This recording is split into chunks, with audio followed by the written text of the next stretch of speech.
Canada একসময় বিশ্বের সেরা দেশ ছিল, এখন আর তেমনটা নেই।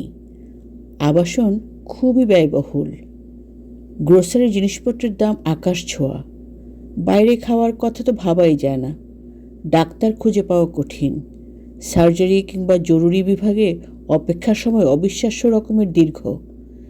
চাকরির বাজার অত্যন্ত প্রতিযোগিতামূলক।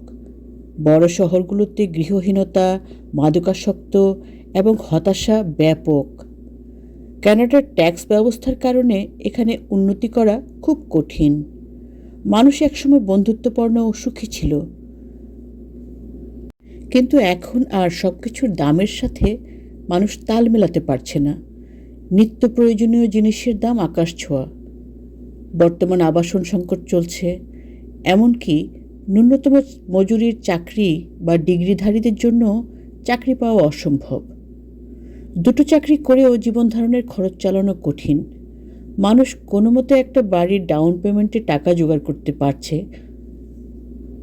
বড় শহরগুলোতে বেশিরভাগ বাড়ির দাম $7.5 লাখ থেকে শুরু হয়, এমনকি শহরের জরাজীর্ণ ফ্ল্যাটগুলোর দামও ওই দামের থেকেই শুরু হয়। স্বাস্থ্যসেবা হয়তো বিনামূল্যে, কিন্তু এর জন্য বরাদ্দ ব্যাপকভাবে কমিয়ে দেওয়া হয়েছে এবং মানুষ একজন পারিবারিক ডাক্তারও খুঁজে পাচ্ছে না। 2015 সালের আগে পরিস্থিতি ভালো ছিল। দুর্ভাগ্যবশত এই দেশটি এখন খুব ব্যয়বহুল। আবাসন, খাদ্য, জ্বালানি এবং সাধারণভাবে জীবনযাত্রার খরচ সবকিছুই অনেক বেশি।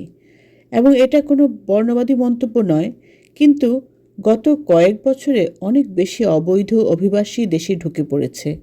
ফলে মানুষ চাকরি বা থাকার জায়গা খুঁজে পাচ্ছে না, এবং এর সাথে অপরাধের হারও আকাশচুম্বী হয়েছে। চাকরির বাজার খুবই প্রতিযোগিতামূলক। 200-র বেশি চাকরিতে আবেদন করেও কোনোটির জন্য ইন্টারভিউ না পাওয়াটা একরকম স্বাভাবিক ব্যাপার হয়ে দাঁড়িয়েছে।